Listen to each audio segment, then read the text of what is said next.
juga Pak Alvan Samosir sebagai Kepala Balai Perlindungan Tanaman dan Hortikultura. Kita sudah tersambung bersama dengan Pak Alvan. Selamat pagi Pak Alvan. Selamat pagi Pak, selamat pagi, salam sehat. Iya, kita bersama Pak Joko juga nih. Masih ya, Pak Joko? Masih Pak, halo Pak Alvan, selamat pagi. Mantap. Selamat pagi Pak Joko juga. Baik, kita langsung ke Pak Alvan Samosir ya. Nah, Pak Alvan, tadi kami sudah bersua di udara dan berbincang-bincang selama kurang lebih 20 menit ya dengan Pak Joko. Sekarang kita giliran Pak Alvan. Di musim-musim seperti ini Pak Alvan, apa saja potensi-potensi gangguan terhadap tanaman yang akan muncul mengganggu sektor pertanian Pak Alvan? Iya, terima kasih. Salam bersua ya dengan para pendengar semua, pendengar RRI yang setia. Iya. Pada saat ini kita memang dihadapkan kepada prediksi yang sudah kita ketahui bersama dari BMKG, yaitu kita menghadapi yang namanya cuaca ekstrim, dan dalam istilahnya kita sebut El Nino Pak ya, betul. Bapak Ibu. El Nino. El Nino ini satu potensi yang paling kita waspadai adalah tentunya bagi pertanian adalah kekeringan ya. Berarti tanaman kita terancam kebutuhan airnya akan terganggu. Nah itu jadi kemudian juga dari ekstrim cuaca seperti ini, panas yang ekstrim ini juga bisa percepat perkembangan beberapa spesies tertentu hama penyakit Pak, hama dan penyakit yang bisa berkembang penyebarannya. Jadi kita juga harus waspadai cuaca seperti ini. Nah, itu kemudian di samping itu juga tentunya infrastruktur penyediaan untuk pasokan airnya kita pastikan jangan terganggu juga di musim kemarau ini Pak. Itu Pak, saya kira Pak yang kita harus antisipasi. Nah, bagaimana Pak Alvan, Dinas Pertanian dan TPH BPTPH ini bekerjasama dengan petani Pak serta masyarakat dalam pengendalian hama ini? Apa saja upaya-upaya kerjasama yang dilakukan Pak? Iya, tentunya kami selalu di lahan dengan petani, bersama petani, petugas-petugas kita setiap hari ada di lokasi, terutama yang sentra-sentra tanaman padi kita, tanaman komoditas utama kita. Di sana melakukan pengamatan, pendampingi petani. Jadi edukasi tentunya diberikan setiap pertemuan dengan para petani dan di lahan, baik resmi maupun tidak resmi, itu petugas-petugas kita melakukan pengamatan di sana. Jadi salah satu prinsip kita, petugas-petugas kita di lapangan adalah amati, kenali dan kendalikan, kan gitu Pak. Jadi itu moto teman-teman kita di lokasi untuk segera sedini mungkin mengetahui serangan hama yang menyerang tanaman-tanaman petani-petani kita di lokasi. Kemudian juga tentunya di musim kering nanti di El Nino ini Pak ya, jadi tentunya kebutuhan airnya kurang. Jadi kita juga nanti akan menyiapkan pompa-pompa air yang bisa portable, yang bisa diangkat-angkat. Itu di beberapa titik-titik tertentu kita menyediakan pompa air di lahan-lahan Pak. Itu Pak yang kerjasama kita. Ya, memang sejalan sekali dengan apa yang disampaikan Pak Joko tadi. Beliau menyampaikan bahwa memang perlu ada bantuan pompa air di sektor petani. Kita ke Pak Joko lagi. Pak Joko, bagaimana tanggapan Anda mengenai statement dari Pak Alvan tadi yang mengatakan bahwa akan ada upaya membantu dan ketersediaan air begitu? Silakan Pak Joko. Ya, ini artinya gayung bersambut ya Pak Edi ya, Pak. Tadi saya sudah sampaikan itu, ternyata memang ada program dari timnya Pak Alvan untuk membantu pompa-pompa portable. Nah, tetapi yang menjadi pokok masalah adalah apakah hal itu bisa mencakup semuanya para petani-petani kecil gitu. Karena memang petani-petani kecil ini dengan modal yang kecil, hanya modal tenaga, modal keuletan, dia juga bisa memberikan hasil yang maksimal. Nah, harapan kami Pak Alpan mungkin nanti kita bisa berkomunikasi lebih lanjut. Ada beberapa tempat-tempat yang memang perlu kita support Pak, terutama kayak petani-petani yang sifatnya mandiri,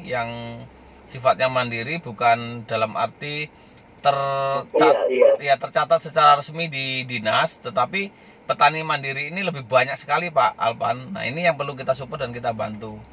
Nah, tentunya untuk menghadapi hal ini yang tadi sudah Pak Alpan sampaikan bahwa pemerintah juga memberikan satu support yang luar biasa saya pikir dengan adanya program seperti itu. Dari mulai edukasi, pendampingan, dan juga dari peralatan. Nah, yang paling penting adalah bagaimana hal itu bisa menjangkau hampir keseluruhan para petani mandiri Pak Alpan. Nah, itu harapan kami. Itu Pak Edi. Jadi kita berterima kasih kalau memang sudah ada program seperti ini, sehingga kita akan sama-sama menghadapi kondisi cuaca yang ekstrim El Nino seperti ini sampai dengan Agustus. Mudah-mudahan tidak ada masalah secara signifikan di dalam pertanian kita. Itu Pak Edi. Oke, Pak Alpan, bagaimana Pak Alpan? Apakah nanti rencana tersebut yang disampaikan Pak Alpan tadi akan dilakukan dalam waktu dekat, atau bagaimana menyasar ke petani-petani yang kecil? Kalau tadi sampaikan mungkin petani-petani kelompok-kelompok yang besar begitu ya Pak Alpan ya? Atau bagaimana Pak Alpan? Silakan. Iya, benar sekali. Terima kasih Pak Joko ya. Jadi memang di kita itu, di pertanian itu memang pembinaan kita itu adalah pembinaan by kelompok ya, tetapi tidak menyampingkan by name atau by perorangan, tetapi fokus kita memang kelompok. Mudah-mudahan petani-petani Pak Joko selaku pembinanya itu juga bisa masuk terhimpun dalam kelompok-kelompok tani. Namun walaupun demikian tidak berarti kita mengabaikan, apalagi kalau memang kelompok-kelompok yang mandiri ini itu mempunyai potensi cukup bagus, lahan padinya atau lahan tanaman yang lain maupun kulturalnya, ya kita tetap perhatikan Pak, dan kita siap melalui petugas-petugas kita di lokasi, nanti di mana lokasi Pak Joko yang membina lokasi lahannya, bisa kita berkomunikasi lagi dengan petugas-petugas kita di lapangan, karena mereka juga punya wilayah, namanya wilayah kerja ya, wilayah kerja dari masing-masing petugas kita di lapangan. Nah itu jadi mudah-mudahan memang kita keterbatasan ya, namanya pemerintah juga mempunyai keterbatasan baik pendanaan maupun peralatan, namun kita akan melihat akan didahului dengan teman-teman di lapangan di mana kira-kira akan kita lakukan mapping wilayah Pak, kekeringan itu Pak Joko, di mana kira-kira yang berpotensi. Nah kita akan mengembang, nanti kita akan fokus ke sana, termasuk mungkin di wilayah Pak Joko, di wilayah Pak dari pembina tadi Pak Joko ya. Nah itu kita mappingkan dulu, ya kita nanti, sehingga kita nanti akan berkomunikasi dengan petugas kita di lapangan untuk hal tersebut. Jadi kita lakukan mapping dulu Pak terhadap ekstrimnya El Nino ini nanti. Kemudian menjangkau ya. Nah menjangkau tadi istilah Pak Joko, memang maunya kita sih menjangkau semua ya Pak ya Pak Joko, tapi ya keterbatasan kita, mudah-mudahan kita bisa nanti berkoordinasi, yang tentunya ada yang kita harus melihat situasi kondisi El Nino, kekeringannya, lalu kita adakan pengendalian ataupun langkah-langkah yang harus kita lakukan. Saya kira kuncinya nanti ada komunikasi juga Pak. Iya. Harus intensif berkomunikasi ya antara petani dan juga pemerintah gitu ya. Betul. Pak Alpan, sejauh ini apakah ada laporan dari sejumlah kabupaten yang lahan pertaniannya terganggu di musim kekeringan seperti ini? Apakah ada laporan sejauh ini di mejanya Pak Alpan? Silakan Pak Alpan.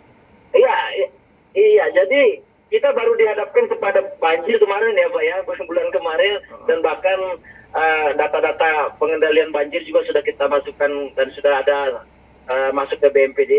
Dan sekarang kita langsung dihadapkan kepada cuaca kekeringan.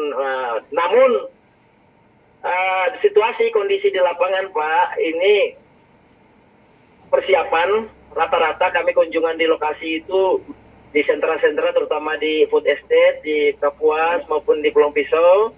Belum lama ini kami berkunjung, itu lokasi lahan sedang persiapan Pak, persiapan tanam. Jadi masih penyiapan lahan untuk ditanami. Kira-kira musim tanamnya itu sampai akhir Mei Mei ini masih melakukan pertanaman kayak gitu Pak. Jadi belum ada laporan-laporan yang menyangkut itu Pak, dan sepertinya di lokasi kami lihat Pak, ketersediaan air itu masih cukup Pak, masih terlihat masih ada kecukupan air baik di tersier maupun di sekunder Pak, itu suplai airnya tidak terganggu.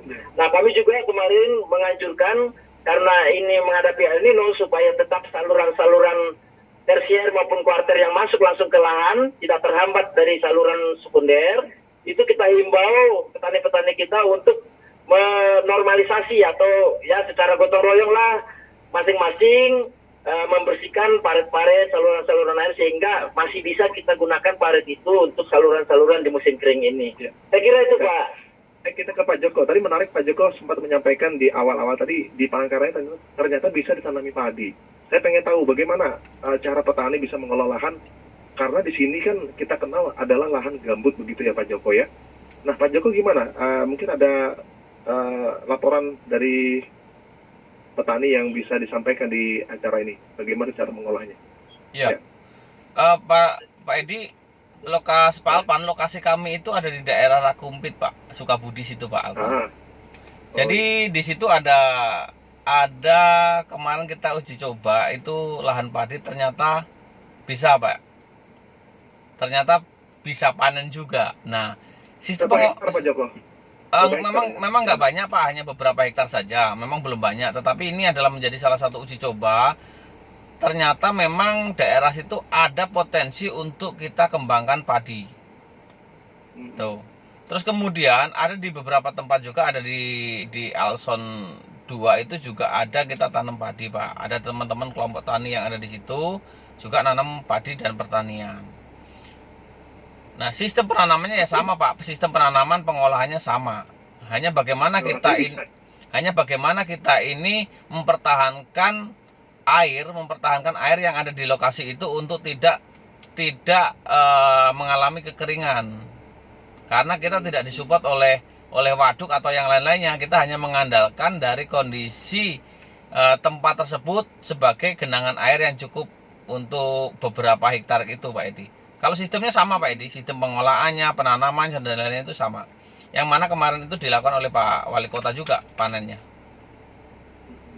Oke. Jadi ini memerlukan air juga ya, artinya di situ di daerah yang kering itu harus ada pompa airnya. Apakah ada sejauh ini Pak Joko di sana dipasang pompa air yang bekas kebakaran? Sejauh ini untuk lokasi-lokasi di tempat kami belum ada Pak Edi. Sejauh ini belum ada ya. Karena lokasi kami mungkin agak sedikit jauh dari jangkauan di kota-kota besar seperti banyak kepadatan penduduk. Ini masih agak sedikit jauh dari kepadatan penduduk sehingga program itu belum ada Pak Edi. Baik, kita ke